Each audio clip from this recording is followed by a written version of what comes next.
Depuis que Platon a créé l'allégorie de l'Atlantide, l'humanité est fascinée par la possibilité de découvrir un jour une civilisation sous-marine florissante.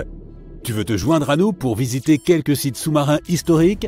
Voyons ce que nous pouvons comprendre de ces civilisations anciennes. Le premier sur notre liste est ce qu'on appelle le Stonehenge sous-marin.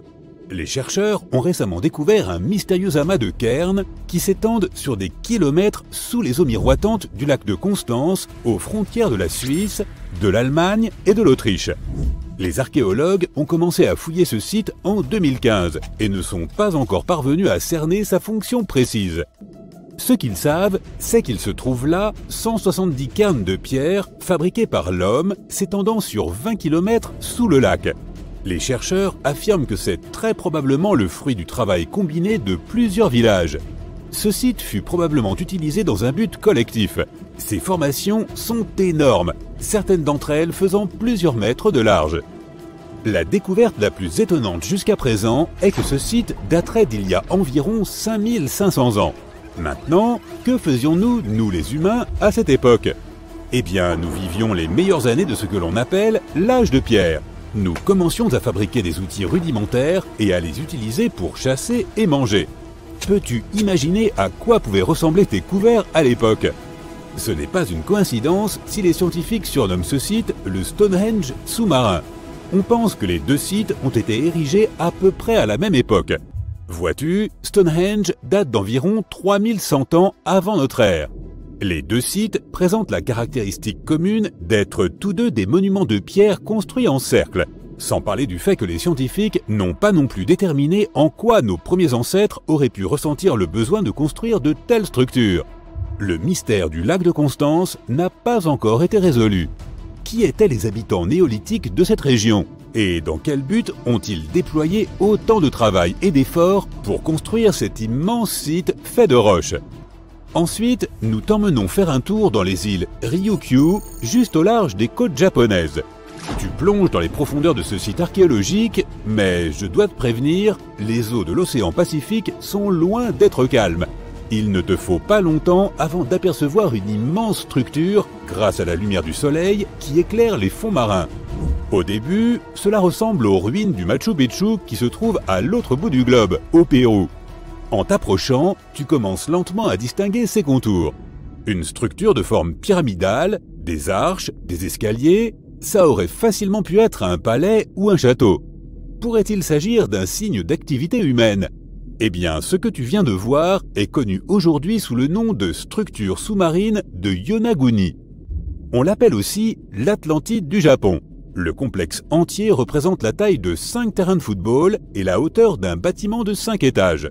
Sa caractéristique la plus surprenante sont ses vastes terrasses.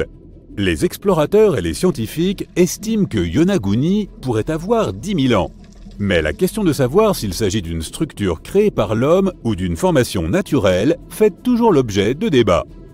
Pour l'un des plus célèbres géologues marins du Japon, le professeur Masaaki Kimura, Yonaguni serait l'héritage d'une civilisation perdue. Il a lui-même plongé au fond de l'océan pour explorer ses ruines plus de 100 fois au cours des 10 dernières années. Selon lui, il y aurait des signes clairs d'activité humaine là-dessous. Sur la surface de cette structure, il y a une cavité de forme triangulaire qui est une caractéristique des fontaines de la région. Une tortue géante est aussi sculptée sur le côté est de la structure. Et selon Kimura, de pareilles tortues ont une signification culturelle importante. Plusieurs fragments d'outils en pierre ont été retrouvés sur le site et leur âge est estimé à environ 10 000 ans. Cependant, tous les scientifiques ne soutiennent pas cette théorie. Pour beaucoup, Yonaguni est le résultat de milliers d'années d'érosion. Le fait que le monument soit composé d'un seul rocher massif les pousse à croire qu'il ne serait pas d'origine humaine.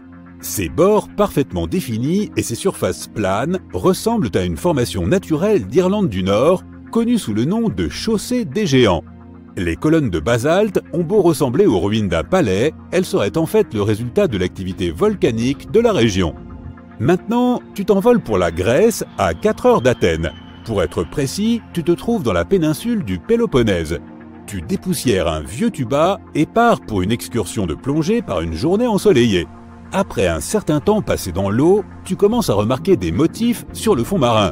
À 4 mètres sous la surface, les restes d'objets familiers commencent à apparaître un à un. Alors que tu continues de nager, ce qui semble être le contour d'une ville entière émerge devant tes yeux. Tu te demandes comment l'eau a pu engloutir toute la ville. Ces rochers sont parfaitement alignés dans ce qui semble être les fondations d'un bâtiment. Il s'agit de Pavlopétrie, une ville antique dont tu n'avais sûrement jamais entendu parler. Elle a été découverte par Nicolas Fleming, un océanographe britannique, alors qu'il était en vacances en Grèce. Il avait entendu des rumeurs concernant l'existence de Pavlopétrie et, en effet, a découvert plusieurs artefacts gisant sur les fonds marins. Il est retourné dans la région 1 an plus tard avec une équipe. Ils ont alors mis à jour un site rempli de tessons de poterie, d'amphores et d'outils. Cette pierre de cairn, par exemple, était un outil servant à moudre le grain. Les multiples amphores indiquent que ce peuplement date du commencement de l'âge de bronze, il y a 5500 ans, lorsque les gens ont commencé à s'établir dans des villes. On pense que celle-ci aurait existé pendant plus de 2400 ans. Aujourd'hui, Pavlopétrie est considérée comme la plus ancienne ville submergée jamais découverte. Et ce qui est impressionnant, c'est que ce n'était pas qu'un simple village. C'était une cité portuaire dynamique, avec des bâtiments de pierre, un marché, des rues et même des places. La prochaine étape de notre voyage est l'une des villes sous-marines les plus célèbres et qui a été transformée en parc archéologique. La ville de Port-Royal, en Jamaïque, n'existe plus que sous la surface. Mais en 1692, c'était l'un des comptoirs les plus riches de l'hémisphère ouest. Port-Royal était le centre de l'empire colonial britannique à l'époque et un important port d'attache qui attirait des gens de toute la région. C'était aussi le foyer des véritables pirates des Caraïbes. Le matin du 7 juin 1692, les habitants de Port-Royal ont connu un sort différent de tout ce qu'ils avaient pu prévoir. La ville s'est réveillée en tremblant. Les gens ont été jetés hors de leur lit par la puissance d'un terrible tremblement de terre d'une magnitude de 7,5 sur l'échelle de Richter. Un survivant a raconté qu'il avait vu la terre se fendre et engloutir toute la ville. Ce qu'il a dit pourrait être vrai, car elle était principalement construite sur du sable. Le sol aurait avalé les bâtiments, les routes, les infrastructures, tout en somme. Des geysers sont entrés en éruption et, pour finir, des vagues aussi grandes que des immeubles de 10 étages se sont abattus sur la ville. Environ 13 hectares de la cité ont disparu sous les eaux. Étonnamment, la plupart de ces vestiges du XVIIe siècle sont encore en bon état sous 12 mètres d'eau. Les archéologues ont retrouvé des tavernes, des entrepôts, des cuisines et des établissements de loisirs divers et variés. Tu peux aussi y voir une grande statue de lion, un pont submergé et de nombreuses arches pittoresques. Bien sûr, nous avons gardé le meilleur pour la fin, l'Inde. Juste au large de ses côtes se trouve une autre merveille engloutie. Un site connu sous le nom de Cité perdue de Cambay se trouve dans le golfe du même nom. Elle est restée cachée jusqu'en 2001, lorsque l'Institut national des technologies océaniques a entrepris de cartographier ses eaux. Grâce à la technologie sonar, qui envoie des ondes sonores contre les fonds marins, ils ont découvert une chose qui reposait loin en dessous de la surface. L'imagerie a révélé des formes géométriques bien définies, réparties sur une étendue de 8 km. Ces vestiges dateraient de plus de 9500 ans, ce qui signifie que cette civilisation a été engloutie aux environs de la fin de l'ère glaciaire. Les débris récupérés sur ce site comprenaient des matériaux de construction, des poteries, des perles, des structures et même des ossements. Les scientifiques débattent encore pour savoir si ces artefacts proviennent bel et bien du site même. Mais si tel était le cas, alors la cité perdue de Cambay pourrait être l'une des plus anciennes cités au monde.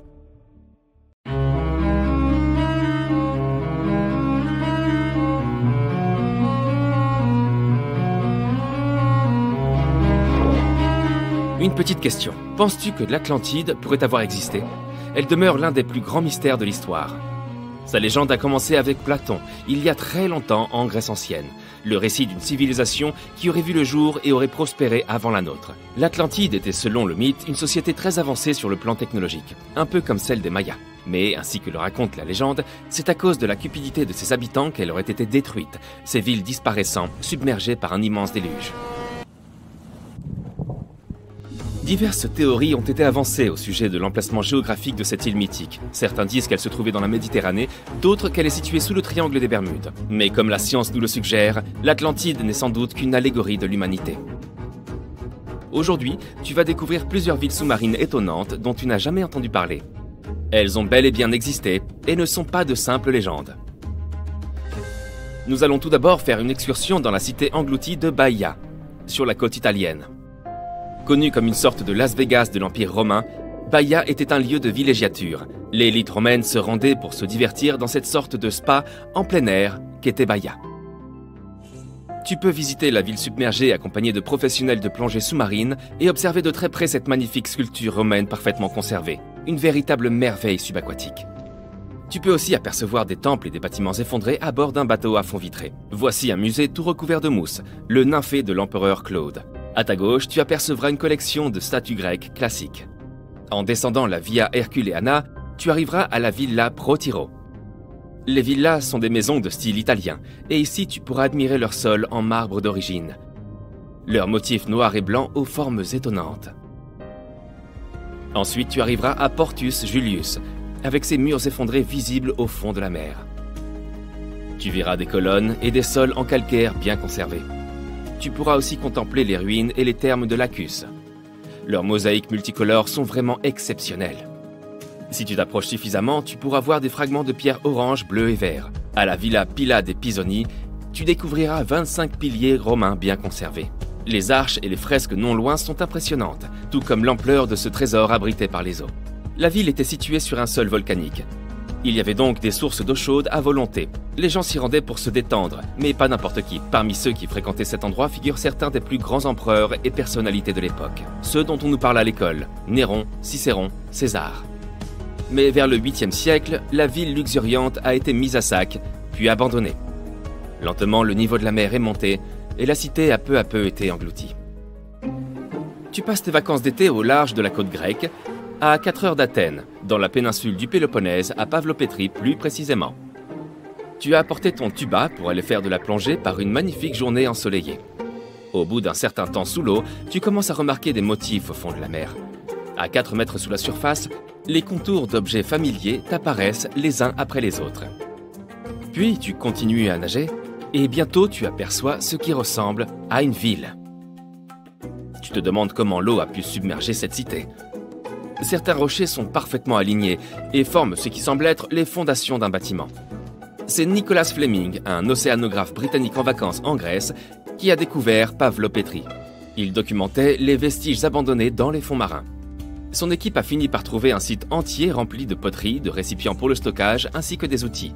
Des moulins à bras par exemple, servant à moudre le grain afin de le transformer en farine. Les nombreuses amphores découvertes par la suite indiquent que ce site remonte à l'âge du bronze, soit il y a 5500 ans, quand les gens ont commencé à s'installer en communauté sédentaire. On pense que cette cité portuaire a été fréquentée pendant plus de 2400 ans. Pavlopétrie est aujourd'hui considérée comme la plus ancienne ville engloutie jamais découverte. Et c'est d'autant plus impressionnant de constater qu'il ne s'agissait pas d'un simple village, c'était une véritable ville, avec des bâtiments en pierre, un marché, des rues et même des places. Continuons notre exploration à la découverte d'autres villes sous-marines. Tu plonges au large de l'archipel des Ryukyu. Les eaux du Pacifique sont loin d'être calmes. Un fort courant t'entraîne dans les profondeurs de la mer. Soudain, tu aperçois une énorme structure éclairée par le soleil qui traverse jusqu'au fond des eaux. Au début, cela ressemble aux ruines de Machu Picchu, situées sur l'autre côté du globe, au Pérou.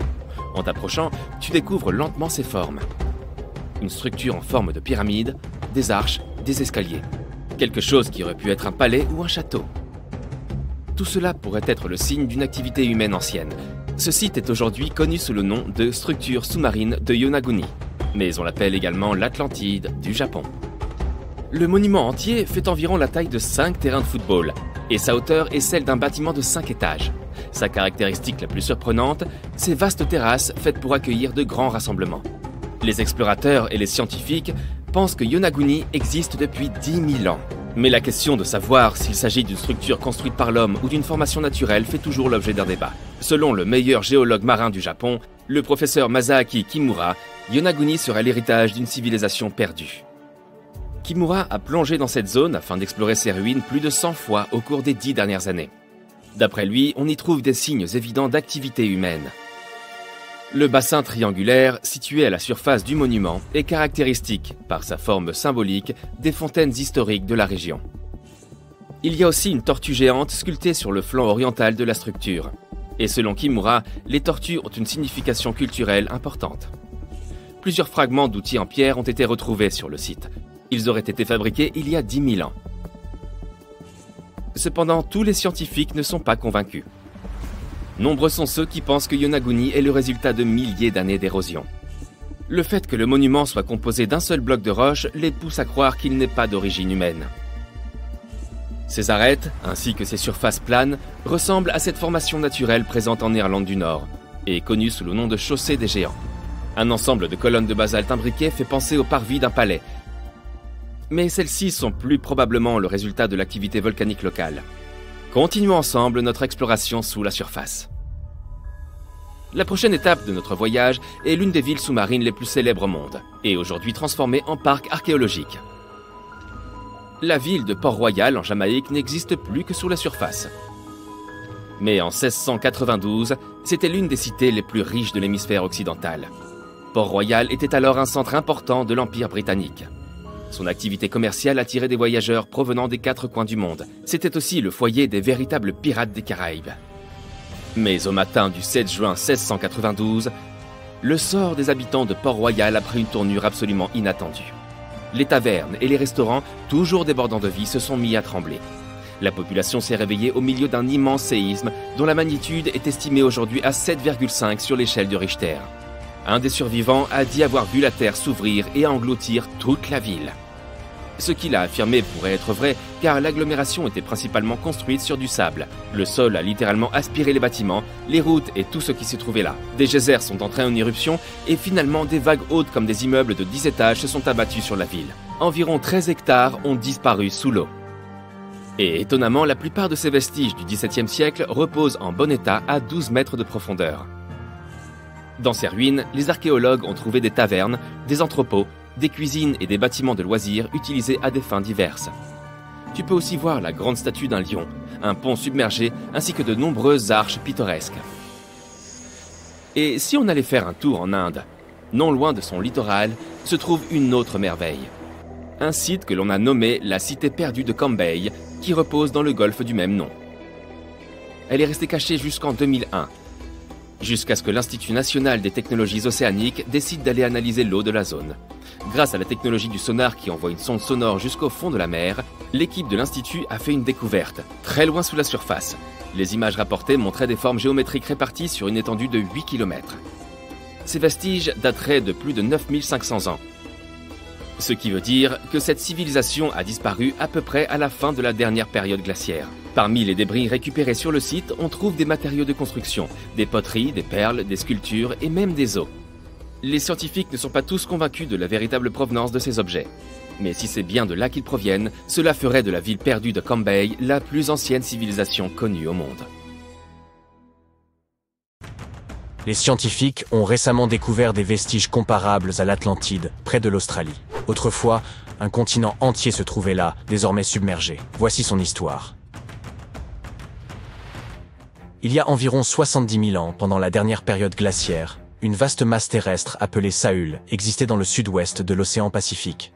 Cet ancien supercontinent connectait ce que nous connaissons aujourd'hui sous les noms d'Australie, de Nouvelle-Guinée, de Tasmanie et des îles Aru, formant une immense étendue de terre continue. Imaginez des forêts tropicales luxuriantes entourées de majestueuses montagnes. Les plus hautes montagnes de Saül se trouvaient dans les hautes terres de Nouvelle-Guinée et atteignaient des sommets de plus de 3900 mètres. Ce lieu exceptionnel abritait une diversité d'animaux uniques, principalement des marsupiaux. Mais il n'y avait pas que des koalas et des kangourous.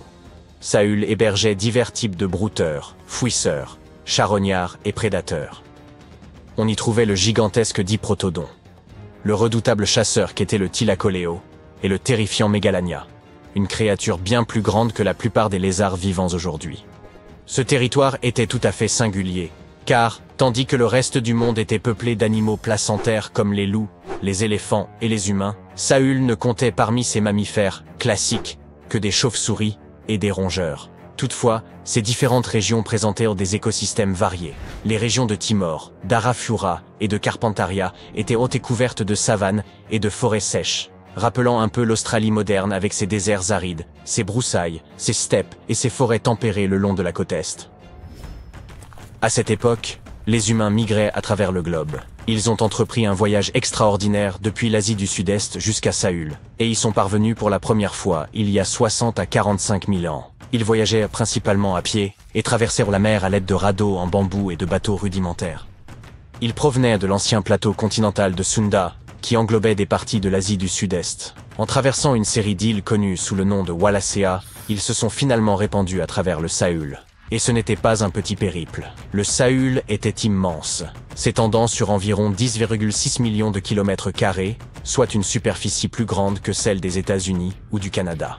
Il s'étirait de l'équateur jusqu'à la partie sud de la Nouvelle-Zélande. Ainsi, en arrivant dans ce qui est aujourd'hui l'Australie, ces voyageurs devinrent les premiers habitants de cette terre. Les scientifiques estiment que le Saül comptait alors environ 500 000 habitants. Nous avons aussi découvert des peintures rupestres datant d'environ 40 000 ans, qui représentaient des scènes de chasse au buffle nain ou à Noah, face à des figures humaines et animales. Les chercheurs s'efforcent de comprendre comment ces premiers colons se déplaçaient à travers le Saül et où trouver des traces archéologiques de leur voyage. Pour ce faire, ils ont créé un modèle informatique de l'évolution du paysage. Cette simulation a montré les transformations du Saül entre 75 et 35 000 ans, révélant des routes migratoires potentielles et des sites archéologiques. Les hommes se déplaçaient probablement le long des côtes et des rivières. Mais comment le Saül a-t-il été submergé, à l'image de la mythique Atlantide? Durant la dernière période glaciaire, une grande partie de l'eau terrestre était emprisonnée dans d'immenses calottes glaciaires, faisant ainsi baisser le niveau de la mer. Par la suite, avec l'augmentation des températures mondiales, ces calottes ont fondu et le niveau de la mer a monté d'autant, submergeant les ponts terrestres qui reliaient les différentes parties du Saül. Il y a environ 8000 ans, la Nouvelle-Guinée s'est séparée de l'Australie continentale. Puis, il y a environ 6000 ans, ce fut au tour de la Tasmanie. Mais grâce aux nouvelles technologies, nous pouvons encore explorer les parties submergées du Saül. Les plongeurs explorent et collectent des échantillons directement depuis le fond de l'océan, et les drones sous-marins peuvent atteindre des zones trop profondes ou dangereuses pour les humains. Grâce à la cartographie par sonar, les scientifiques utilisent les ondes sonores pour dresser des cartes du fond marin, un peu comme utiliser un écho permettant de voir sous l'eau. Les ondes rebondissent sur le fond marin et reviennent à l'envoyeur, aidant ainsi à composer une image des environs. Dans les profondeurs sous-marines, les archéologues ont trouvé des outils en pierre et d'autres artefacts. Ils ont également découvert des fossiles d'animaux tels que le diprotodon et le thylacoleo. En étudiant le terrain submergé de Saül, ils ont mis en évidence l'existence de rivières, de lacs et de côtes datant de la période glaciaire. Mais pour autant, Saül n'est pas le seul continent submergé au monde. Ce n'est même pas le seul trésor caché de l'Asie du Sud-Est. Prenez le Sundaland, une région composée de Sumatra, Java, Bornéo et quelques autres îles. Cet endroit était gigantesque durant l'ère glaciaire, mais aujourd'hui, il est presque entièrement submergé. Presque, mais pas totalement. Les parties émergées grouillent encore de vie. Si vous aimez les oiseaux, visitez donc cet endroit. Il abrite près d'1/5 des espèces d'oiseaux du monde. On peut y apercevoir des oiseaux colorés comme l'aigle de Java et les tourneaux de Bali au sein des forêts luxuriantes. C'est aussi le foyer d'un quart des espèces de poissons de la Terre. Les eaux du Sundaland sont un havre pour la vie marine, même pour les plus exotiques, comme les arowanas asiatiques. C'est aussi une véritable mine d'or en matière de fleurs. C'est là que l'on peut trouver la Rafflesia et le titan Arum, les plus grandes fleurs au monde. Cela la rend très similaire au continent de Zélandia. Il s'agit d'une longue et étroite bande de terre, mesurant la moitié de la taille de l'Australie, et qui s'est détachée de l'Antarctique il y a environ 100 millions d'années. Tout comme le Sundaland, elle n'est pas entièrement submergée. 7% de sa surface reste au-dessus du niveau de la mer. Ce fragment émergé est ce que nous appelons aujourd'hui la Nouvelle-Zélande, ainsi que l'île Stewart et quelques petites îles. Ces morceaux de Zélandia sont tempérés et luxuriants. Ils regorgent de volcans, de chaînes de montagnes, de magnifiques geysers naturels et de sources chaudes. Les Maoris utilisent ces dernières pour cuisiner. Ils placent du maïs, des œufs et des légumes dans des paniers et les plongent directement dans les sources thermales. Parfois, ils cuisinent également dans un four creusé et rempli de pierres chauffées. Un autre monde perdu est connu sous le nom d'Argoland. Cette mystérieuse masse terrestre faisait autrefois partie de l'Australie, à l'époque des dinosaures, et elle a intrigué les scientifiques pendant des décennies. On soupçonnait son existence car il a laissé une immense étendue sur les fonds marins, la plaine abyssale d'Argo. Il y a environ 155 millions d'années, l'Argolan s'est détaché de l'Australie et a dérivé vers le nord. Puis, lorsqu'il a atteint l'Asie du Sud-Est, il a tout simplement disparu. Les scientifiques n'avaient aucune idée de l'endroit où il avait pu passer. Mais récemment, ils ont finalement retrouvé sa trace. Il se trouve que les parties inférieures du malheureux Argoland ont commencé à sombrer dans la fosse de la sonde, un abîme océanique terriblement profond. La croûte terrestre a coulé dans le manteau, et pendant ce temps, les parties supérieures d'Argolan ont été poussées vers le haut, intégrant des roches plus jeunes à la surface. À cause de cela, Argolan s'est disloqué en plusieurs fragments plus petits. Ces derniers ont formé des parties de Bornéo, Java, Célèbes et d'autres régions. Le reste est profondément enfoui sous l'Indonésie et la Birmanie. Imaginez une masse terrestre colossale de la taille du Groenland, le Grand Adria. Son voyage a débuté il y a environ 240 millions d'années lorsqu'il s'est détaché du supercontinent de Gondwana. Il a commencé à dériver vers le nord et après 100 millions d'années passées dans des mers chaudes, il a soudainement percuté l'Europe avant de se fragmenter. La plupart de ces morceaux ont été entraînés profondément dans le manteau terrestre, mais certains ont été arrachés et sont devenus partie intégrante de chaînes montagneuses comme celle des Alpes. Aujourd'hui, les vestiges du Grand Adria sont dispersés dans plus de 30 pays, de l'Espagne jusqu'à l'Iran. C'est pourquoi ils sont si difficiles à localiser. Les Seychelles faisaient également partie de Gondwana. Et oui, ces îles idylliques reposent sur les vestiges de l'ancien continent. Nous en avons d'ailleurs appris beaucoup grâce à ces fascinants affleurements granitiques. C'est Alfred Wegener qui a suggéré la dérive des continents il y a près d'un siècle, mais personne ne le croyait à l'époque. Et ces affleurements l'ont aidé à prouver que les plaques tectoniques se déplaçaient réellement. Les Seychelles se sont séparées de l'Inde et de Madagascar, et sont finalement devenus un archipel solitaire dans l'océan Indien. Cela s'est probablement produit à cause de l'activité volcanique intense des trappes du Deccan. Aujourd'hui, les îles abritent des espèces uniques, tant sur Terre que dans les récifs coralliens environnants. Le microcontinent de Mauritia s'est détaché de l'Inde après l'extinction des dinosaures. Au cours de son voyage, il s'est étiré pour prendre une forme de ruban, avant de se fragmenter. Aujourd'hui, ces fragments sont éparpillés sous l'océan Indien. Les scientifiques ont découvert cette terre perdue en étudiant de minuscules cristaux anciens appelés zircons. Ces zircons sont pareils à des capsules temporelles. Ils remontent à une période antédiluvienne, pouvant aller de 660 millions à 2 milliards d'années, bien plus anciens que l'île Maurice elle-même. Ces cristaux anciens ont suggéré l'existence d'une autre Atlantide quelque part à proximité. Il semble qu'il y ait des continents engloutis un peu partout dans le monde. Et peut-être en découvrirons-nous encore beaucoup d'autres à l'avenir.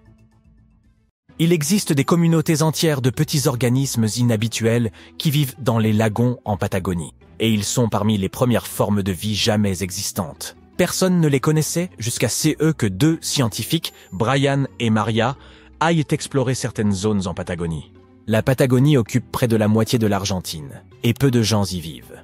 Seulement quelques agriculteurs et éleveurs de moutons qui restent principalement près des rivières et cultivent des choses comme des pommes, des poires et de la luzerne.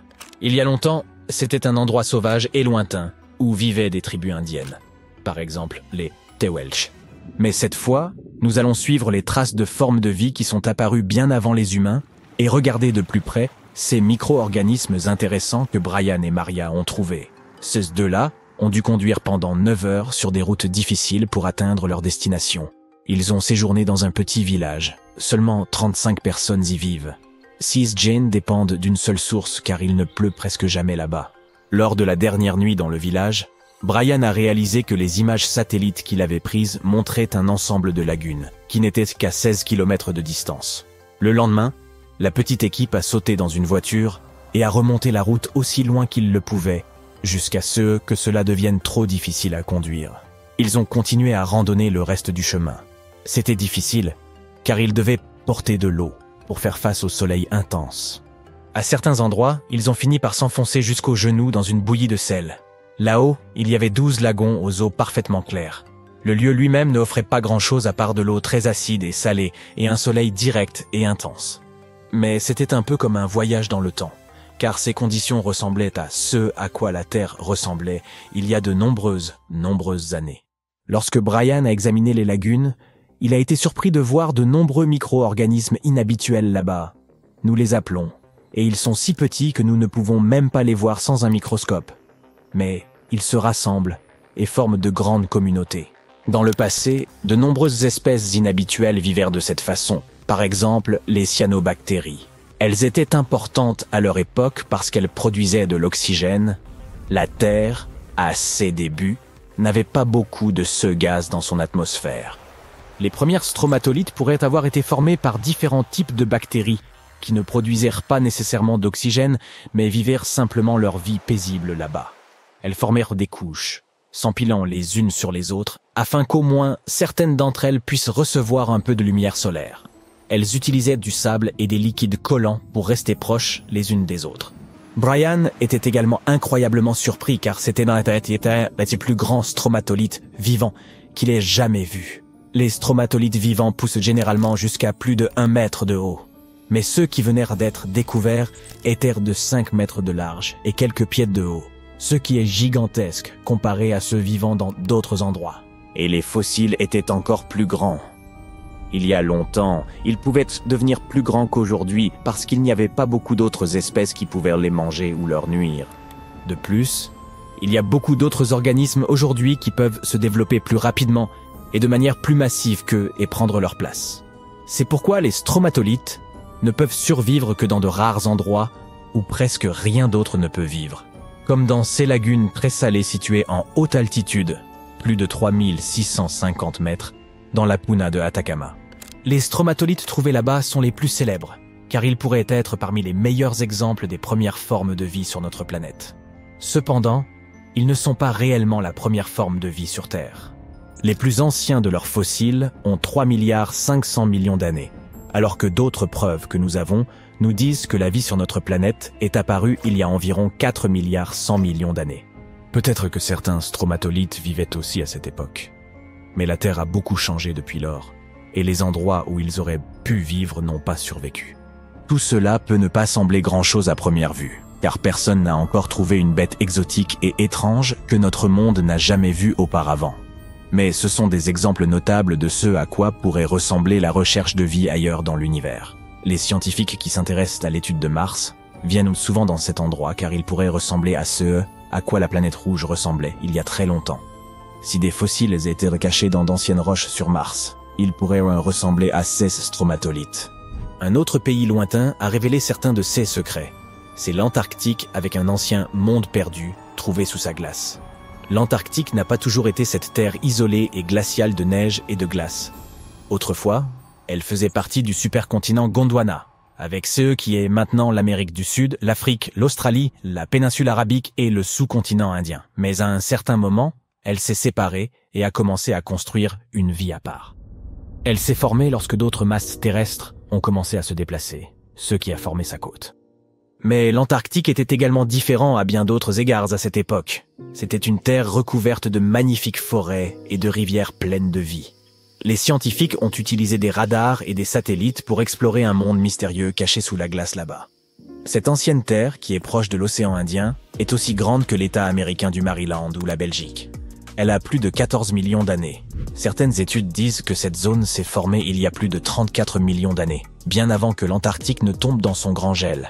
Au début, les températures y étaient plus élevées. Peut-être comme le temps en Patagonie ou les forêts pluviales tempérées froides de Tasmanie, Nouvelle-Zélande, ou peut-être même plus tropicales que cela. Mais alors que le climat devenait plus frais, de petits glaciers ont commencé à se former sur les collines près des rivières. Les vallées se sont enfoncées davantage à cause de toute cette glace qui les recouvrait. Et puis, les températures ont encore baissé. Et une énorme couche de glace a recouvert tout le continent, cachant ces anciens glaciers. Des rivières ont façonné ce monde perdu il y a longtemps, bien avant qu'ils ne finissent par être recouverts de glace presque 3,2 km d'épaisseur à certains endroits. Des études scientifiques de cette région ont montré que ces paysages étaient remplis de hautes terres et de montagnes. La glace qui s'était formée sur l'Antarctique a rendu toute la région très froide, de sorte que le paysage ne pouvait plus s'éroder. Cela signifie que tout est resté essentiellement le même et intact sous la glace pendant des millions et des millions d'années. Ce qui est intéressant, c'est que nous en savons moins sur cette Terre cachée sous la glace que sur la surface de Mars. Une façon de l'explorer davantage serait de forer ces calottes glaciaires pour vérifier les échantillons de sédiments en dessous. Il pourrait nous en dire plus sur la flore et la faune ancienne congelées en dessous. Ce n'est pas une nouvelle méthode. Une méthode similaire a été utilisée pour collecter des échantillons de 2 millions d'années au Groenland. L'Australie a aussi son monde secret. Des organismes anciens ont été trouvés cachés dans des roches provenant du nord du continent et datant d'environ 1,6 milliard d'années. Ces choses microscopiques font partie d'une famille appelée eucaryotes. Les membres de cette famille qui existent aujourd'hui comprennent les plantes, les champignons, les animaux et même ces minuscules organismes à une seule cellule, tels que les amibes. Tous les êtres vivants avec des noyaux dans leurs cellules, y compris nous, peuvent retracer leur arbre généalogique jusqu'à l'un des plus anciens membres de cette famille. Celui-ci est appelé le dernier ancêtre commun eucaryote, et il a vécu il y a plus d'1,2 milliard d'années. Ces organismes anciens étaient plus complexes et plus grands que les bactéries. Peut-être étaient-ils les premiers prédateurs sur Terre, chassant les bactéries. Il y a 54 000 ans, un intéressant groupe d'individus vivait dans des grottes. Un père, une fille et quelques autres membres de leur famille proche.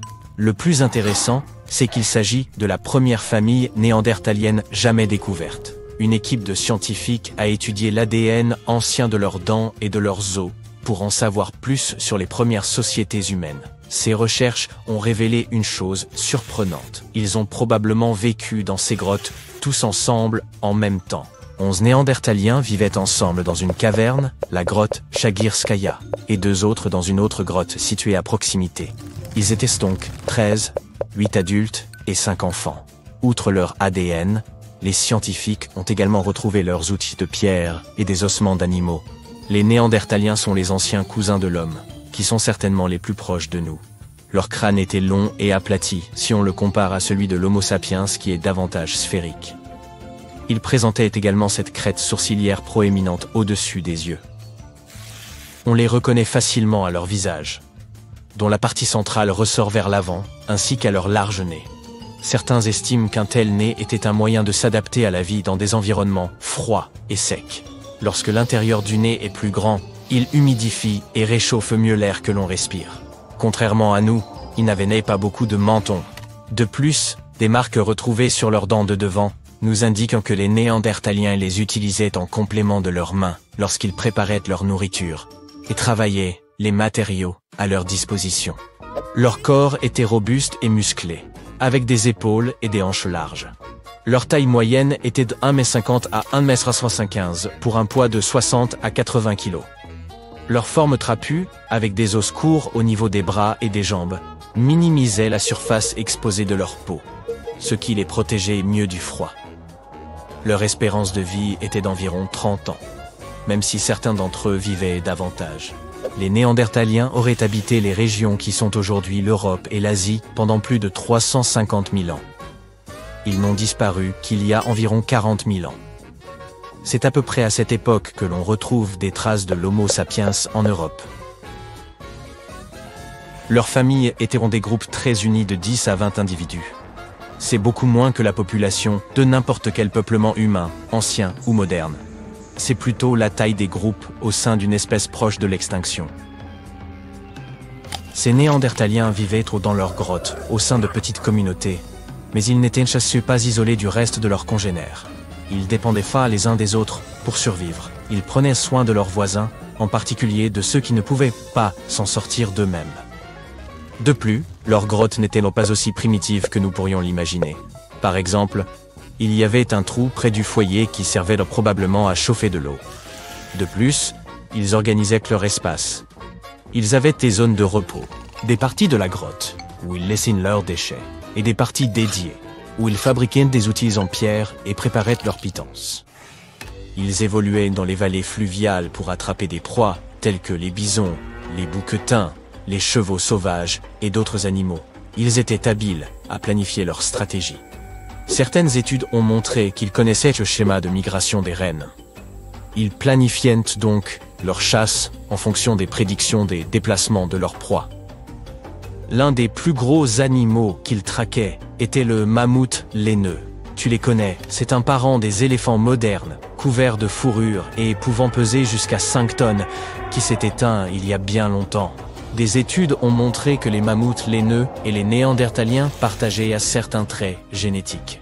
Ce n'est pas si surprenant quand on y pense.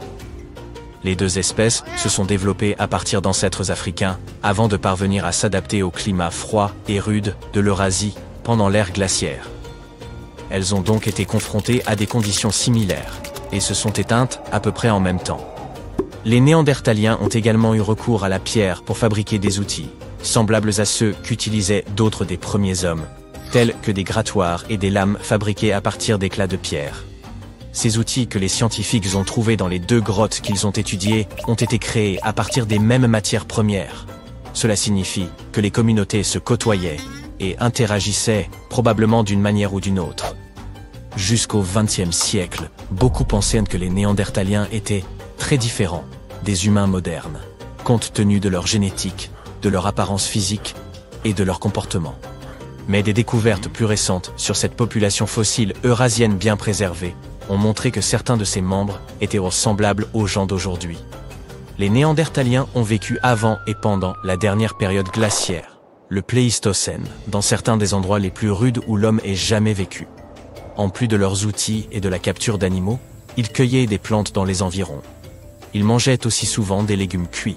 Leur capacité à rester en vie pendant des dizaines de milliers d'années au cours de la dernière période glaciaire est un très bon exemple de la façon dont les humains peuvent s'adapter à presque toutes les situations. Les Néandertaliens ont également produit l'art rupestre le plus ancien que nous connaissions. Les chercheurs ont exploré 3 grottes espagnoles où ils vivaient, et toutes présentaient des peintures noires et rouges, faites de pointillés, d'animaux et de formes géométriques, ainsi que des empreintes de mains, faites au pochoir et des gravures. Ces peintures ont été réalisées il y a plus de 60 000 ans. Étant donné que l'Homo sapiens est arrivé en Europe 20 000 ans plus tard, on peut supposer que les Néandertaliens étaient la seule espèce humaine présente sur ce continent à l'époque, et que ce sont donc eux qui ont créé cet art rupestre. De plus, ces grottes étaient distantes de 700 km. Ce n'est donc pas comme si seuls quelques Néandertaliens en étaient incapables. Ces peintures étaient manifestement une tradition de longue date. Ils étaient également de grands amateurs de mode. Ils fabriquaient leurs propres bijoux, dont certains avec des serres d'aigle. Les exemples les plus anciens que nous ayons pu retrouver remontent à près de 130 000 ans. Ils utilisaient aussi très probablement des pigments pour se camoufler ou orner leur corps. Par ailleurs, l'Homo sapiens n'était pas la seule espèce à maîtriser le feu. Des chercheurs ont examiné plus de 140 restes de feu à travers l'Europe et se sont rendus compte que les Néandertaliens l'utilisaient eux aussi depuis longtemps. Ces traces comprenaient du charbon de bois, des os calcinés et des objets en pierre chauffée. Les Néandertaliens utilisaient le feu pour la cuisson de leurs aliments et la fabrication d'outils. Ils collèrent des manches en bois à des morceaux de pierre avec de la poix, qui agissait comme une colle naturelle. La combustion de l'écorce de bouleau étant le seul moyen de fabriquer ce liquide gluant, les Néandertaliens devaient donc savoir maîtriser le feu. La plupart des gens s'imaginent que les Néandertaliens grognaient probablement, mais en réalité ce n'est pas le cas. Leur voix n'était pas non plus tout à fait la même que la nôtre. Leur grosse poitrine, leur posture et la forme de leur gorge leur donnaient probablement une voix plus forte et plus aiguë que celle de l'homme moyen. Ils n'avaient probablement pas un vocabulaire aussi sophistiqué que le nôtre. Mais ils pouvaient utiliser un langage complexe, car ils disposaient eux aussi d'un os hyoïde. Il s'agit de cette petite chose que nous avons dans notre cou et qui soutient la base de notre langue. C'est cette même chose qui nous permet de vocaliser comme nous le faisons. Les Néandertaliens nous ressemblaient plus que nous ne le pensons. Certains pensent qu'ils auraient même construit des navires permettant de traverser la Méditerranée. Et ce n'est pas comme si les Néandertaliens avaient vécu quelque part. C'était éteint, puis que les humains modernes étaient apparus. Il semblerait que ces groupes se soient rencontrés il y a environ 100 000 ans dans la péninsule arabique ou au Moyen-Orient. C'est à cette époque que les premiers groupes d'humains modernes ont quitté l'Afrique. des scientifiques ont analysé l'ADN de l'une de ces femmes de Néandertal qui vivait il y a plus de 50 000 ans. Et ils présentaient également des gènes d'humains modernes. Certains traits physiques, comme la couleur de la peau et des cheveux, l'humeur et les habitudes de sommeil, sont liés à la quantité de lumière solaire dont nous bénéficions. Les Néandertaliens ont vécu en Europe et en Asie longtemps avant l'arrivée de l'homme moderne. Ils étaient donc habitués à un ensoleillement moindre par rapport à ceux venus d'Afrique. Ces Néandertaliens avaient des traits de caractère différents en raison de leur plus faible exposition à la lumière du soleil, et ces traits ont été transmis à leur progéniture lorsqu'ils se sont mêlés aux humains modernes. En d'autres termes, certains traits de caractère que les humains modernes présentent aujourd'hui sont influencés par les gènes de Néandertal. Par exemple, les personnes qui sont noctambules ont parfois quelques gènes néandertaliens. Et par ailleurs, environ 1% des Néandertaliens avaient la peau claire, les cheveux roux et peut-être même des taches de rousseur. En 1952, un appareil de l'aviation américaine baptisé 624 Globemaster II s'est écrasé contre une grande montagne alors qu'il ralliait l'Alaska depuis l'État de Washington. Hélas, pas une seule des 52 personnes à bord ne devait y survivre. Le mauvais temps de l'époque a énormément compliqué la localisation du site de ce crash, et même par la suite, toutes les tentatives visant à le localiser ont échoué. Mais en 2012, l'équipage d'un hélicoptère qui effectuait une mission d'entraînement a repéré des débris de l'avion écrasés sur la surface du Colony Glacier. Ils se sont mis en quête d'autres morceaux et ont confirmé qu'il s'agissait bien de l'avion disparu. Depuis lors, chaque été pendant environ une décennie, différentes escouades militaires se sont jointes à l'opération Colony Glacier.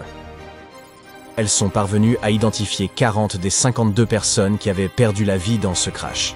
Les soldats participant à cette mission n'envisageraient jamais d'abandonner un camarade tombé en mission et estiment qu'il est de leur devoir de ramener ceux qui n'ont pas survécu.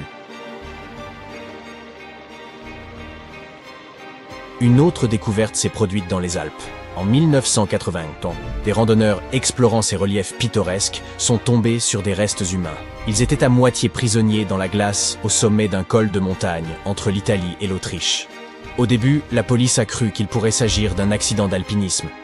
Mais en quelques semaines, les archéologues ont commencé à affirmer que cet homme pourrait avoir vécu plus de 5000 ans auparavant.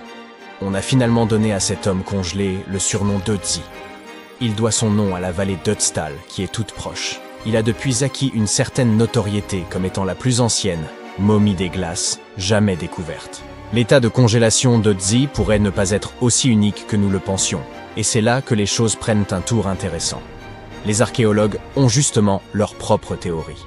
Voyez-vous, au début, tout le monde était persuadé que la découverte des restes d'Ötzi marquait le début d'une ère plus froide, car il avait été pris dans la glace sans la moindre interruption depuis qu'il y avait laissé la vie.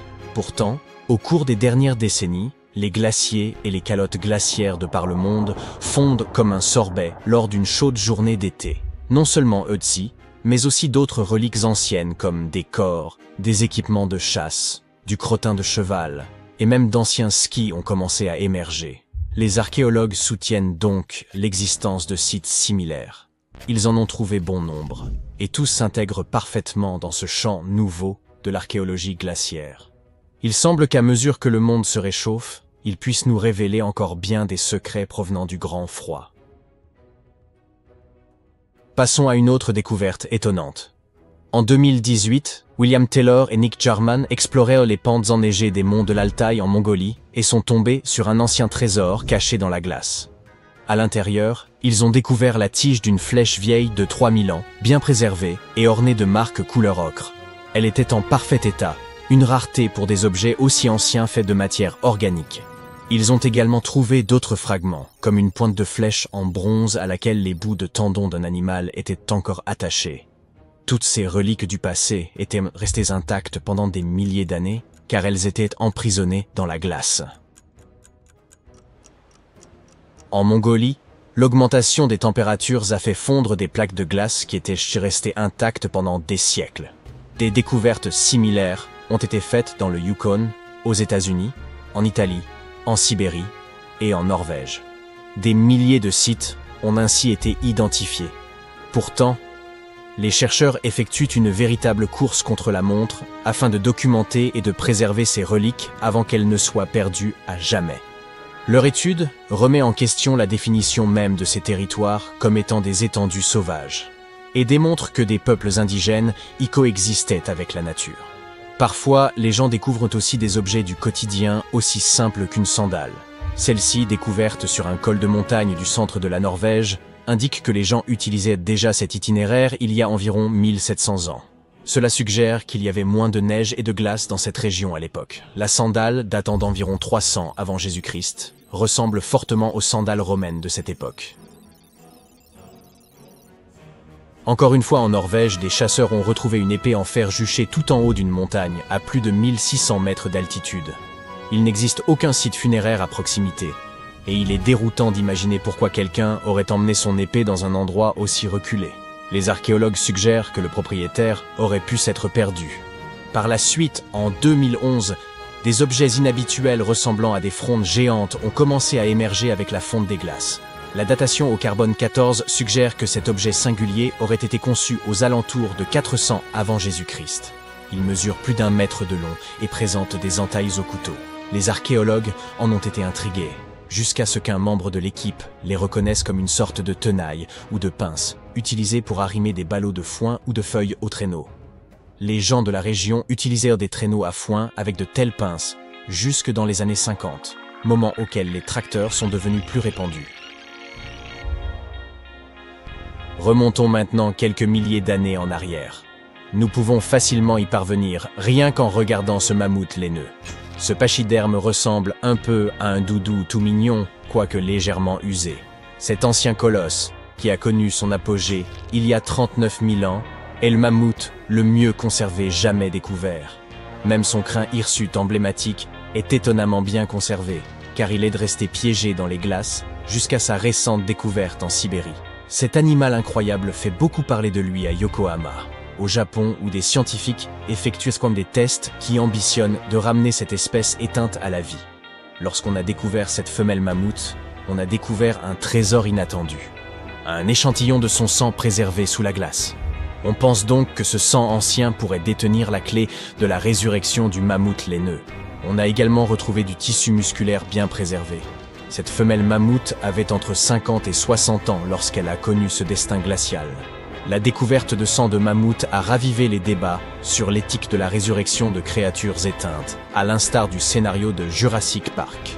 Le plan serait d'implanter un ovocyte dans une éléphante moderne pour une gestation de 22 mois, en espérant qu'au moins une cellule de mammouth vivante parvienne à survivre. Grimpés à bord, nous retournons dans les Alpes françaises. Nous nous trouvons non loin du site où un avion d'Air India s'est tragiquement écrasé il y a 46 ans. Heureusement, nous sommes accompagnés d'un secouriste de montagne consciencieux et de son voisin.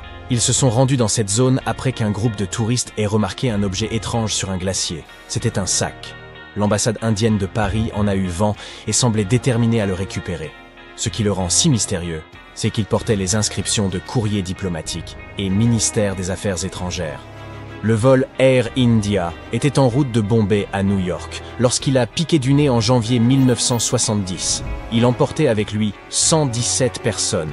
Et devinez ce qui se trouvait d'autre dans ce sac, hormis le courrier diplomatique détrempé, une pile de vieux journaux indiens. Aux côtés de ceux-ci, on a également retrouvé des morceaux de la cabine de l'avion, une chaussure esselée et un tas de câbles, des trésors pour le moins inattendus en pleine montagne.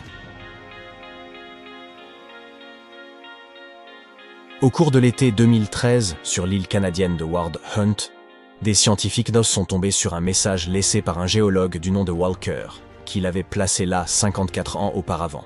Ce message lui a servi en quelque sorte de dernier testament, car il est décédé à peine 1 mois après avoir dissimulé la bouteille dans les rochers de l'île. Le contenu du message était proprement stupéfiant. En 1959, Walker avait mesuré la distance entre ces mêmes pierres et le bord du glacier et l'avait évaluée à seulement 51 mètres. Puis, en 2013, cette distance s'était creusée pour atteindre 122 mètres. Les chercheurs sont convaincus que ce contraste frappant entre les deux relevés ne fait que souligner les conséquences du réchauffement climatique en cours. Imaginez cette glace fondant dans les montagnes de Norvège, comme une machine à remonter le temps qui nous révèle un trésor caché. Près de 800 vestiges vikings, dissimulés depuis plus de 1000 ans, ont été ainsi découverts. Ils nous donnent un aperçu des routes commerciales florissantes de l'époque viking et du rôle crucial des cols de montagne dans ce commerce ancien. Parmi les découvertes, figurent des chaussures en cuir, des moufles de laine douillette, d'élégantes tuniques, des pointes de flèches entières, des fers à cheval, des bâtons de marche et des ustensiles de cuisine provenant de la panoplie d'un chef viking. Il a même gardé quelques souvenirs de son cheval de charge. Ces vestiges nous fournissent de précieux renseignements sur les anciennes habitudes de voyage et sur l'apogée de cette culture, lorsque ces routes débordèrent d'activité.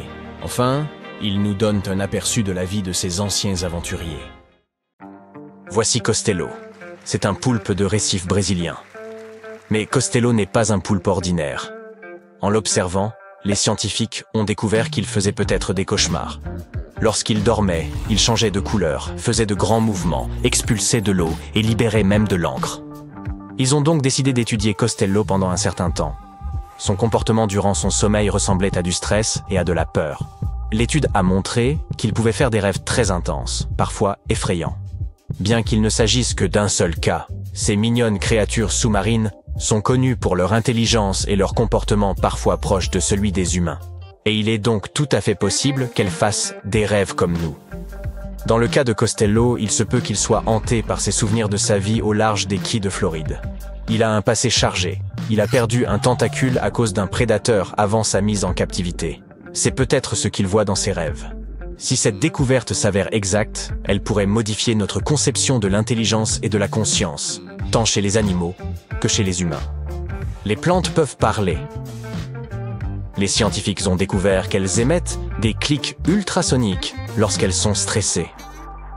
Imaginez des tomates et des plants de tabac complètement affolés. Les sons sont similaires à ceux du papier bulle, qui éclate, mais à une fréquence bien trop élevée pour nos oreilles. On appelle ça des signaux ultrasoniques. Ce serait leur façon de manifester leur stress.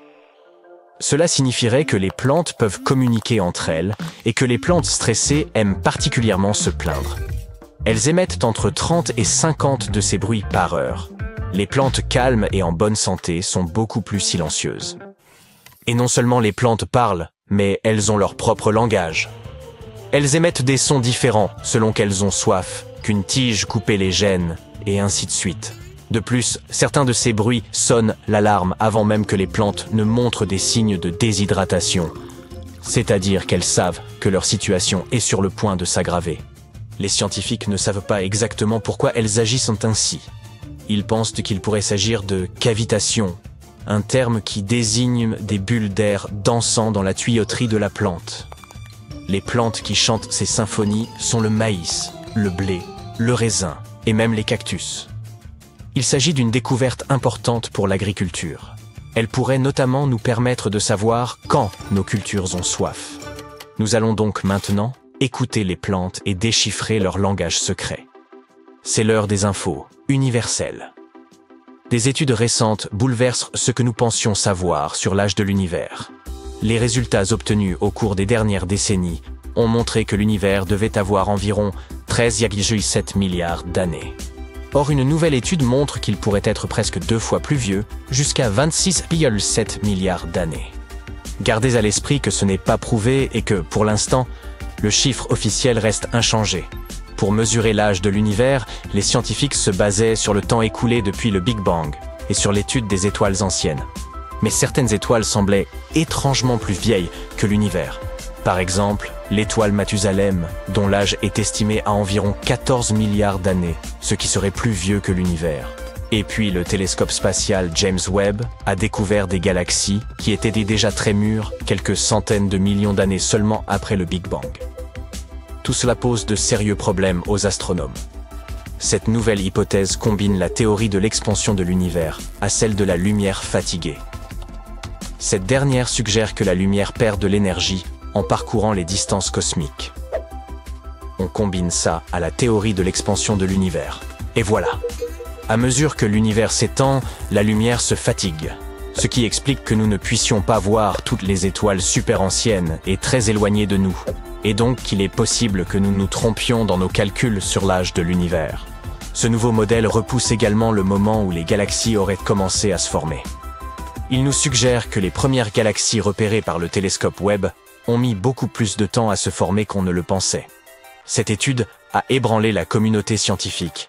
Si nous avons commis une erreur de calcul aussi importante, nous devrons revoir les principes fondamentaux de l'astrophysique. Ce serait un pas de géant et il faudrait tout remettre à plat. Ou presque. C'est pourquoi il faut être très prudent. Les scientifiques sont en train de tester cette nouvelle théorie et il nous faut être patients. Mais il n'y a pas que des nouvelles sur l'espace. Les nouvelles technologies de l'IA sont déjà activement utilisées pour la recherche scientifique. L'IA nous aide à rechercher des signes de vie extraterrestres.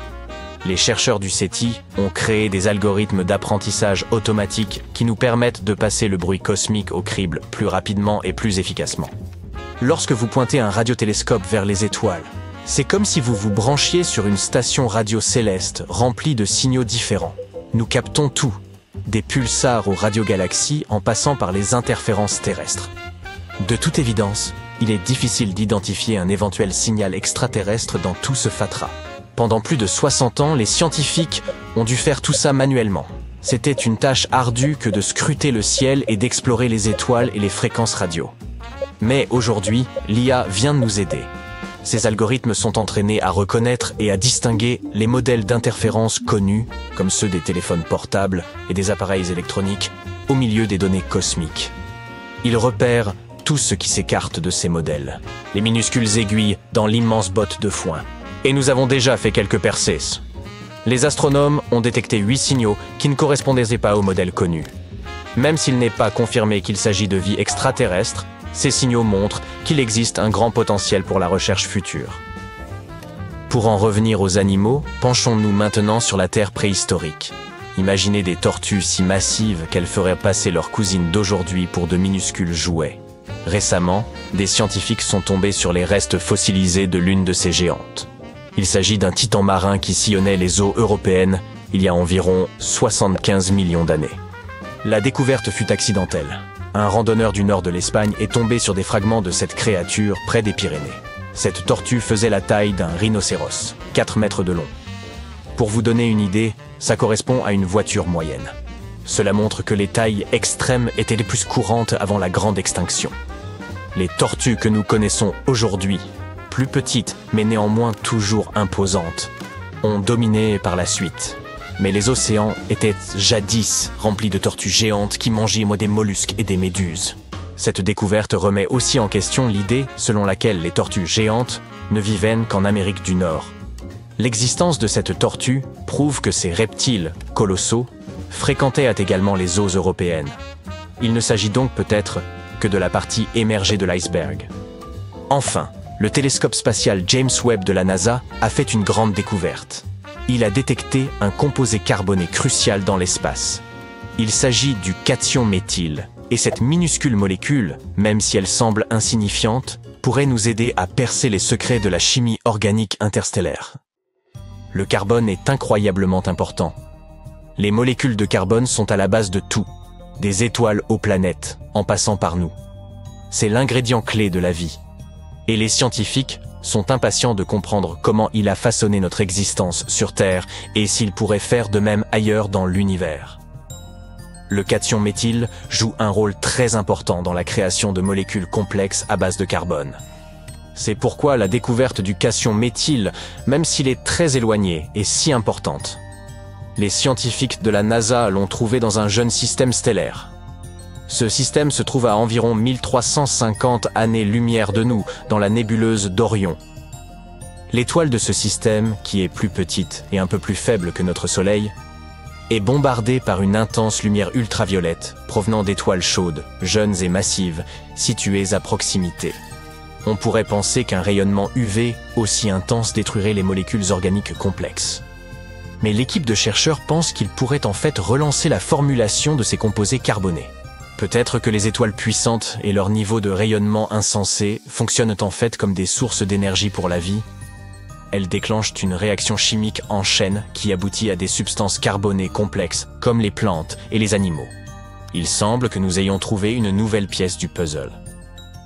Peux-tu me dire quelle date nous sommes aujourd'hui? Rien de plus simple. Il te suffit de regarder ton smartphone et le tour est joué. Tu connais immédiatement le jour, le mois et l'année. Mais a-t-il toujours été aussi facile de connaître la date? Nos ancêtres avaient-ils même le concept d'une année qui dure 365 jours? Oui et non. Les calendriers mayas, eux, avaient des cycles. C'est proche de ceux que nous appelons une année, mais le cycle maya était beaucoup plus long. 819 jours, et c'est là que le mystère commence. 819 jours par rapport à quoi? Quand ce calendrier commence-t-il et quand se termine-t-il? Les scientifiques se posent cette question depuis des décennies. Ils ont découvert et déchiffré le calendrier maya dans les années 1940. Récemment, 2 scientifiques américains, John Linden et Victoria Bricker, ont proposé une solution. Qu'ont-ils fait de différent de leurs prédécesseurs? Le duo a déchiffré le code en élargissant sa réflexion. Ils ont étendu ce calendrier de 819 jours à 45 ans. C'est 20 fois plus long que le cycle original. Et une certaine logique a commencé à émerger. Il s'agit d'une avancée majeure, car les Mayas mesurèrent le temps d'une manière très complexe.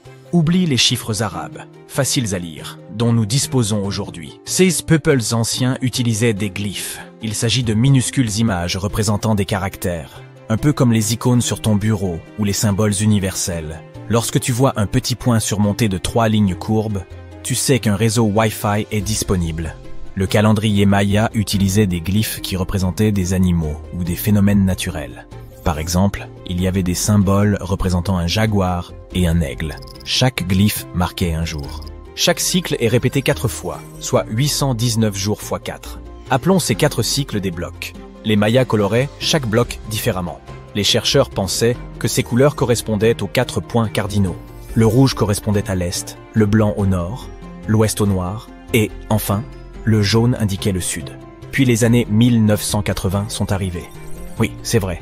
Ce n'était pas la décennie la moins étrange. Il s'est avéré que ces calculs étaient erronés. Les chercheurs ont alors déterminé que les couleurs étaient associées à la position du soleil dans le ciel.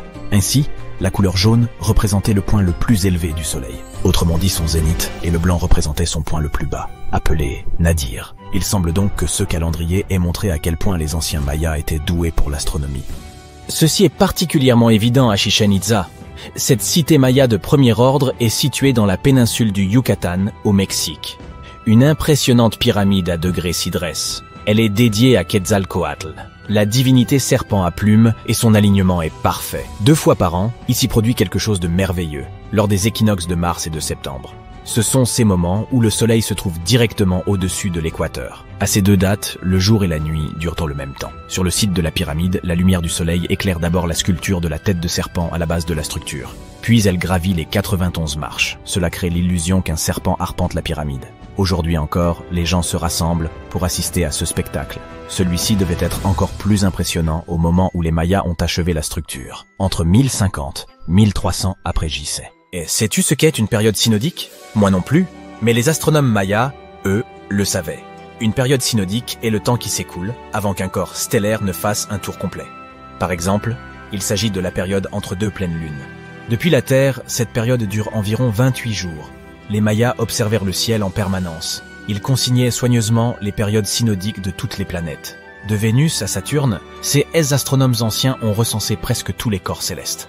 Mais quel est le rapport avec leur calendrier? Les calculs des chercheurs américains ont révélé le lien. Prenons l'exemple de la planète la plus proche du Soleil, Mercure. Sa période synodique est de 117 jours. Multiplie ce chiffre par 7 et tu obtiendras quel nombre? 819. Exactement. Une coïncidence? Certainement pas. Car les périodes synodiques des autres planètes correspondent aussi parfaitement à ce nombre magique. Mais cela n'est pas visible à partir d'un seul cycle maya. Les scientifiques ont dû l'étendre plusieurs fois pour découvrir cette configuration. Il y a une raison pour laquelle personne n'a pu déchiffrer le code pendant si longtemps. On ne s'est concentré que sur une seule planète. L'astuce consistait à additionner les calculs mayas pour chacune des planètes. Les chercheurs devaient simplement avoir une vue d'ensemble. Cela nous amène à l'année 2012. Te souviens-tu que certains pensaient que la fin du monde aurait lieu le 21 décembre? Il s'est avéré que ça n'a pas été le cas. Nous sommes aujourd'hui en vie et en bonne santé. Mais qu'est-ce qui a lancé cette fausse rumeur? Le calendrier maya, pardi. 6 peuples anciens ont basé leur calendrier sur de longues périodes de toutes les planètes. Cela impliquait beaucoup de mathématiques compliquées et de multiplication. Cette date de 2012 correspondait simplement à la fin de leur cycle. C'est ce qu'on appelle le compte long, et cette période est l'équivalent de notre année grégorienne. Pour les Mayas, 2012 était un peu comme le 31 décembre pour nous. Il s'agissait simplement de la fin d'un cycle dans lequel il mesurait le temps. Il n'y a donc pas lieu de paniquer. Les fêtes de fin d'année sont peut-être un peu folles, mais le monde ne s'arrête pas le 1er janvier. Les Mayas ne se contentaient pas d'étirer leur calendrier. On parle bien, là, du fameux caoutchouc. Oui, tu as bien entendu. Ce peuples anciens s'étaient capables de concevoir différentes qualités de caoutchouc 3000 ans avant que le célèbre américain Charles Gould ne le fasse. Ils extrayèrent le latex naturel de l'EVA. Il s'agit d'une substance laiteuse, qui peut être transformée en caoutchouc naturel. Et ils n'étaient pas les seuls à le faire. Les chercheurs ont trouvé des preuves que leurs voisins aztèques et olmèques faisaient de même. Mais que faisaient-ils de tout ce caoutchouc? Ils n'avaient pas besoin de pneus de bagnole, ça c'est certain. Mais c'est toujours cool d'avoir une belle paire de sandales pour la plage. Les conquistadors espagnols ont écrit au sujet des chaussures à semelles en caoutchouc que portaient les indigènes. Malheureusement, les archéologues n'en ont toujours pas retrouvé. Ce serait pourtant un grand pas pour l'archéologie. Les Mayas jouèrent donc avec le caoutchouc, littéralement. Les chercheurs pensent ainsi qu'ils fabriquaient des balles en latex. 16 balles étaient particulièrement élastiques et leur taille variait de celle d'une balle de baseball à celle d'un ballon de foot. Le jeu de balle maya, ou pits, comportait 2 arceaux. Tu penses sûrement au basketball, mais ce n'est pas tout à fait ça. Les arceaux étaient fixés sur des murs à 7 mètres de hauteur, comparé à la norme de la NBA, qui n'est que de 3 mètres. Et ces arceaux étaient inclinés sur le côté. L'histoire des Mayas a aussi un côté sucré. Ce peuple ancien appréciait le chocolat. En fait, le mot moderne de chocolat vient probablement du mot xocolatel, issu de leur propre langue. Celui-ci signifiait « eau amère ». D'accord, on comprend la partie amère, mais pourquoi de l'eau? Les Mayas ne produisèrent pas de chocolat sous la forme que nous lui connaissons aujourd'hui. Ils ne fabriquaient pas de tablettes de chocolat, ils se contentaient de le boire. Ces fèves de cacao écrasées constituaient une excellente boisson. Les Mayas ont perfectionné le mélange au fil du temps et y ont même ajouté des épices. Quelqu'un veut-il d'une boisson chocolatée piquante avec de la bouillie de poivron et de la farine de maïs? Qui sait, cette boisson avait peut-être bon goût. Les fèves de cacao étaient sacrées et servaient également de monnaie d'échange. Les chercheurs pensent par ailleurs que toutes les classes sociales pouvaient en profiter. Aujourd'hui encore, l'idée d'un chocolat gratuit pour tous semble plutôt séduisant. Mais où les Mayas se procuraient-ils de l'eau potable pour leurs boissons à base de cacao? Par le plus ancien système de filtration de l'hémisphère occidental. Il était basé sur l'action des éolites. Il s'agit de minéraux contenant des composés d'aluminium et de silicone. Et devine quoi? Les purificateurs d'air et d'eau modernes utilisent toujours ce même matériau. La technologie Maya l'emporte encore une fois. En Europe, Roger Bacon a mis au point un système de filtre à sable en 1627, quelques 1800 ans après les Mayas. Mais qu'en est-il des régions dépourvues de rivières, de lacs ou de sources? Les ingénieurs Mayas avaient encore une fois tout compris. Il s'agissait d'exploiter l'eau de pluie. Ils creusaient de grands réservoirs dans la roche calcaire. Ensuite, ils enduisaient ces cavités souterraines d'une couche de matériaux étanches. La dernière étape consistait à creuser de petits canaux qui recueillaient l'eau des collines situées au-dessus.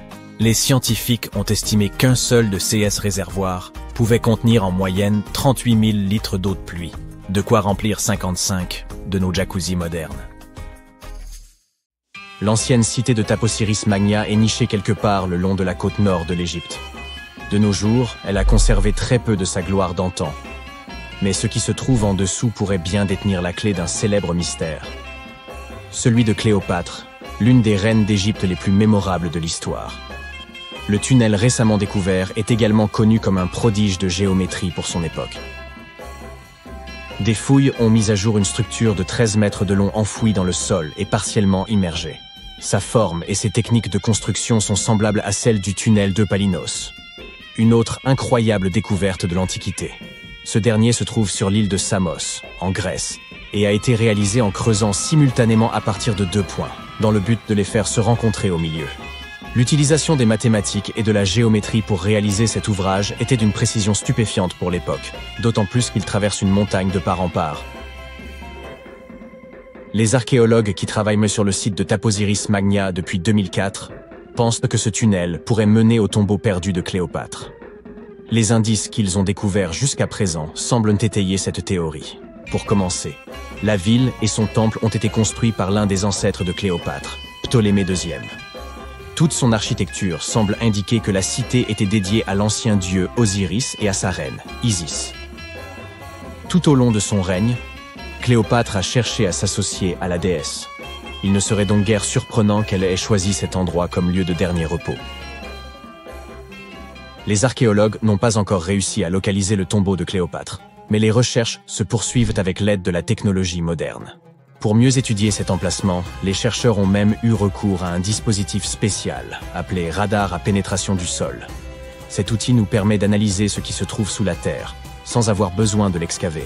Comme ce tunnel est très ancien, les recherches doivent être menées avec la plus grande délicatesse. Voir des images de ce qui se trouve sous terre avant de commencer à creuser est incroyablement utile, et c'est ce que l'on fait ici depuis 2011. La découverte finale de la tombe de Cléopâtre pourrait nous aider à reconstituer son histoire. Surtout ce qui aurait pu se passer lors de la dernière partie de son règne, qui est encore entouré de mystères.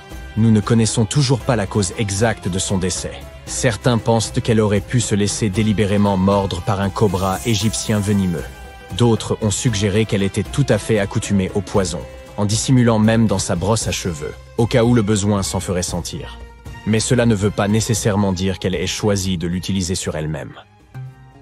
Nous avons beaucoup d'autres informations intéressantes sur Cléopâtre, qui sont tout aussi dignes d'intérêt, comme le fait qu'elle ait eu sa propre styliste.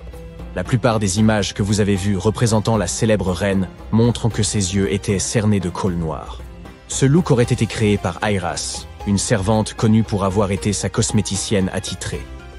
Elle traçait une longue ligne de ses yeux jusqu'à ses tempes, une technique de maquillage encore utilisée aujourd'hui pour mettre les yeux en valeur.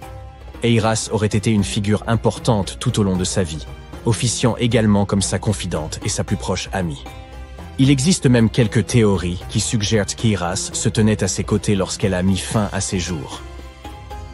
Malgré ses tenues recherchées, Cléopâtre n'était pas aussi belle qu'on le décrit. Ou du moins, c'est ce que pointent des recherches récentes. Certes, si l'on regarde les films et l'iconographie moderne, elle est représentée comme une femme d'une extrême beauté, aux traits symétriques et délicats. Toutefois, si l'on examine les pièces de monnaie représentant son profil de l'époque, son apparence laisse beaucoup à désirer. Son image sur les pièces de monnaie a peut-être également été exagérée, pour donner à la reine une apparence plus reconnaissable aux yeux de son peuple. Ainsi, il n'existe aucune source véritablement fiable pour confirmer son aspect. Mais sa description dans la plupart des textes de l'Antiquité évoque ses autres qualités, comme son éloquence et sa personnalité, plutôt que sa beauté. Cléopâtre est peut-être la reine égyptienne la plus célèbre à ce jour, mais elle n'était pas non plus le premier choix. Elle avait une sœur aînée, Bérénice, qui n'aura que très brièvement occupé le trône. Cette dernière ayant été renversée après 3 ans de règne, Cléopâtre s'est donc habituée à endosser le rôle et a commencé à se consacrer à sa propre éducation. Elle voyageait fréquemment à travers le pays pour se familiariser avec son peuple et avec leurs besoins. Elle n'avait que 18 ans lorsque les rênes du pouvoir lui ont été transmises, et elle a immédiatement gagné en popularité en raison de sa grande intelligence et de son instruction. Son goût pour la littérature était également renommé. On savait qu'elle était friande des œuvres d'Homère, le célèbre poète grec. Cléopâtre aimait d'ailleurs autant écrire qu'elle aimait lire. Il existe même des suppositions selon lesquelles elle aurait écrit un livre sur la médecine et les cosmétiques, mais nous n'avons aucune preuve à ce jour que ce travail ait jamais existé. Être une grande souveraine à cette époque signifiait qu'il était indispensable de parler plusieurs langues. Cléopâtre l'avait clairement compris. Et c'est pourquoi il se murmure qu'elle en connaissait de nombreuses, à des degrés divers. Certains archéologues ont suggéré qu'elle maîtrisait le grec, l'égyptien et l'éthiopien, ainsi que de nombreux dialectes arabes. Elle aurait également pu parler latin, mais il y a peu de preuves pour soutenir cette hypothèse. Elle n'avait peut-être pas des traits angéliques, mais Cléopâtre faisait vraiment attention à son apparence, à commencer par son alimentation. Elle aimait les repas simples, notamment une variété de poissons. Étant donné qu'elle vivait près de la mer Méditerranée, ce n'est vraiment pas une surprise. En guise de friandises, elle raffolait des pigeons farcis, qu'elle servait également à ses invités. D'autres plats au menu comprenaient des légumes et de la soupe de fèves. Les fruits et les noix n'étaient pas en reste dans son alimentation, et elle était également une grande amatrice de miel. Récemment, une équipe d'experts a même essayé de reproduire son célèbre parfum. Voyez cela comme l'équivalent antique du Chanel numéro 5. Cléopâtre était connue pour être une grande amatrice de parfums luxueux, dont elle croyait même qu'ils pouvaient influer sur la manière dont les gens la percevaient. La base de ce parfum est la myrrhe, une résine récoltée sur un arbre local. D'autres ingrédients ajoutés au mélange étaient également répandus à l'époque, comme la cardamome, l'huile d'olive et la cannelle. Le résultat peut ne pas être aussi fragrant que les parfums que nous connaissons et employons aujourd'hui. Sa consistance était beaucoup plus épaisse, mais le parfum durait beaucoup plus longtemps. Quand elle était à l'apogée de sa gloire, Cléopâtre aurait bien pu être la personne la plus riche au monde. À cette époque, elle régnait sur un territoire qui s'étendait à travers la Méditerranée, de la Libye actuelle à l'ouest, en passant par l'Égypte jusqu'à la Syrie tout à l'est. À l'époque, c'était le plus grand territoire jamais dirigé par une femme. En monnaie d'aujourd'hui, sa fortune aurait donc pu avoisiner les 95 milliards de dollars. Les calendriers que nous utilisons aujourd'hui ont peut-être été introduits par Cléopâtre elle-même. C'est elle qui aurait présenté l'idée des années bissextiles et des jours intercalaires à Jules César, le général romain avec lequel on sait qu'elle était très proche. Suivant ses conseils, César aurait fait de ces ajustements une partie intégrante du calendrier romain. Les anciens Égyptiens savaient déjà que l'année était plus longue que 365 jours exactement. Ils ont découvert cela en étudiant l'étoile la plus brillante dans le ciel, appelée Sirius, et en ont conclu qu'une année durait en réalité 365 jours et un quart. C'est Elizabeth Taylor qui a fameusement introduit Cléopâtre dans l'imagerie populaire, lorsqu'elle l'a interprétée dans le film du même nom en 1963. À ce moment, il s'agissait du film le plus coûteux jamais produit. Il n'était censé coûter qu'environ 2 millions de dollars, mais a fini par engloutir l'incroyable somme de 44 millions. C'était principalement dû à des problèmes de scénario et de production. Pour réaliser ce film emblématique, les producteurs ont dû créer 79 décors de toutes pièces, ainsi que plus de 2006 000 costumes pour le reste du casting. Rien que les costumes de Cléopâtre d'Elizabeth Taylor ont coûté environ 2000 dollars. Heureusement pour les producteurs, le film a fait les gros titres et a été très bien accueilli par la critique, ce qui en fait un succès au box-office. Certains associent Cléopâtre à un autre célèbre souverain d'Égypte, le pharaon Toutankhamon. C'est une erreur. Car hormis le fait qu'ils aient tous deux été des pharaons égyptiens, ils n'ont rien d'autre en commun. Pour commencer, Toutankhamon a vécu environ 1300 ans avant Cléopâtre.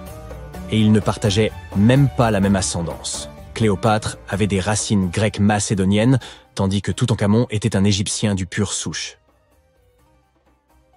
La majorité d'entre nous a cru pendant très longtemps que Stonehenge, l'un des monuments les plus emblématiques au monde, était un calendrier antique en raison de son alignement avec les solstices d'été et d'hiver.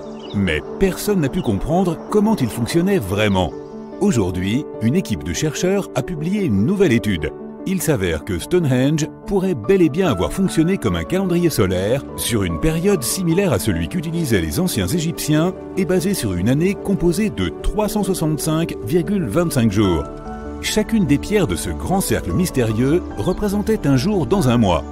Et ces gros rochers sont appelés des pierres de Sarsène. Il s'agit en fait d'un calendrier perpétuel où les gens pouvaient suivre chaque coucher de soleil du solstice d'hiver. De cette façon, les gens qui vivaient près de Stonehenge, lequel se trouve encore aujourd'hui dans le Wiltshire au Royaume-Uni, pouvaient suivre les jours et les mois de l'année. On comprend désormais ce mystérieux système de calendrier, grâce à cette intéressante découverte faite en 2020. L'équipe a identifié la provenance de 50 des 52 pierres de Sarsène qui composent le cercle de pierres emblématique.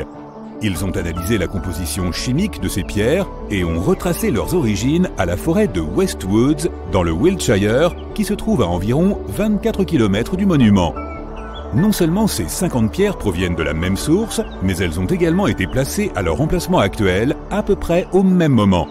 Elles forment le cercle extérieur de Stonehenge, ainsi qu'un anneau intérieur en forme de fer à cheval. Près du centre du monument, il y a des roches plus petites appelées pierres bleues. L'équipe a retracé les origines des pierres bleues jusqu'au pays de Galles. Ils ont également découvert que les roches de Sarsène avaient une composition chimique commune.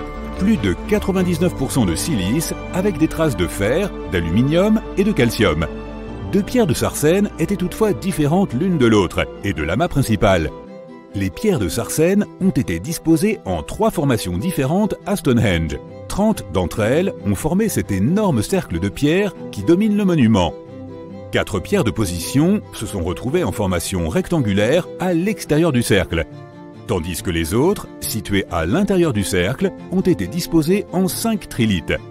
Également connu sous le nom de dolmen, un trilithe est formé de 2 pierres verticales avec un linteau horizontal au sommet. 30, 5 et 4 sont des chiffres assez intéressants dans ce système de calendrier. Les 30 menhirs qui sont répartis autour de l'anneau principal pourraient représenter les jours du mois. Si tu multiplies ce chiffre par 12, tu obtiens 360. Et si tu ajoutes 5, qui est le nombre de trilithes centraux, le résultat est 365. Et pour vraiment ajuster le calendrier, afin qu'il corresponde à une année solaire, il faut ajouter un jour bissextile supplémentaire tous les 4 ans. L'équipe pense que les anciens utilisaient justement les 4 pierres de position pour cela.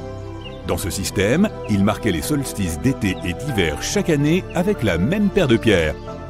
Les anciens ont commencé à construire Stonehenge il y a environ 5000 ans, et il leur a fallu plus de 1000 ans pour terminer le travail.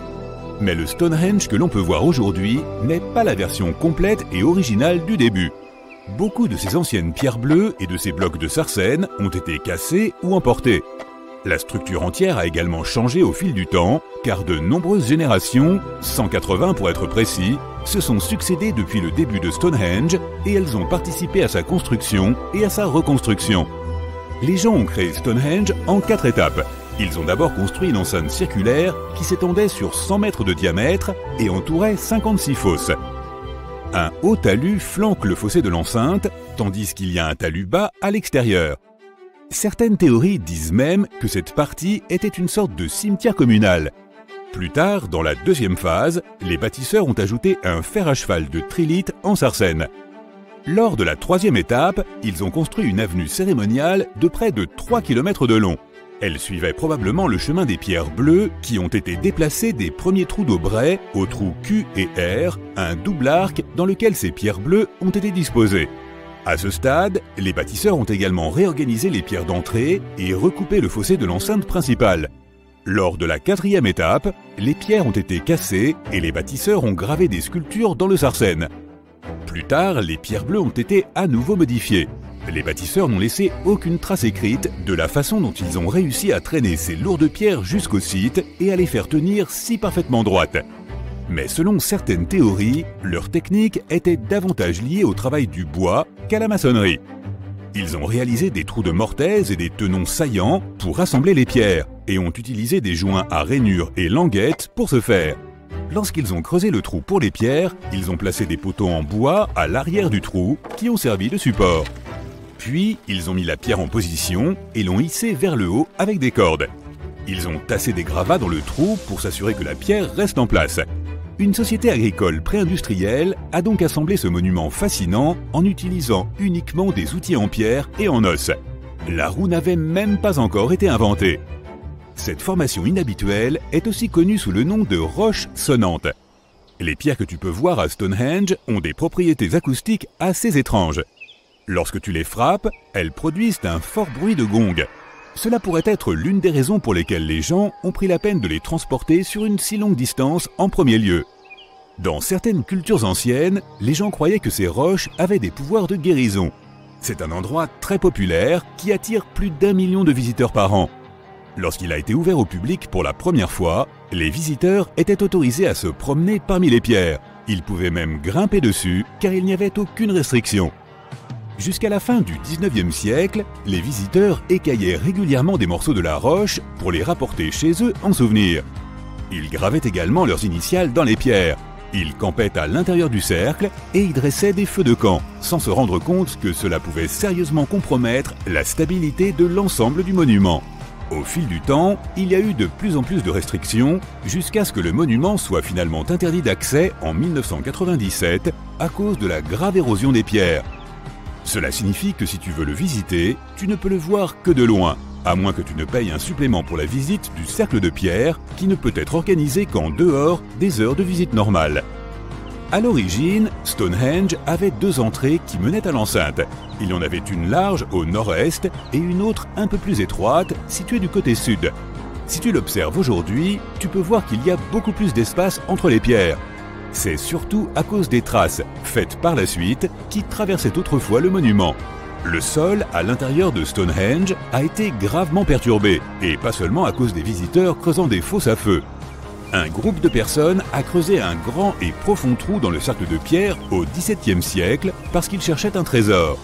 Puis il y a eu Charles Darwin qui a aussi fait des fouilles parce qu'il étudiait les vers de terre de la région. Il voulait savoir comment ces vers pouvaient avoir un impact sur les objets dans le sol au fil du temps.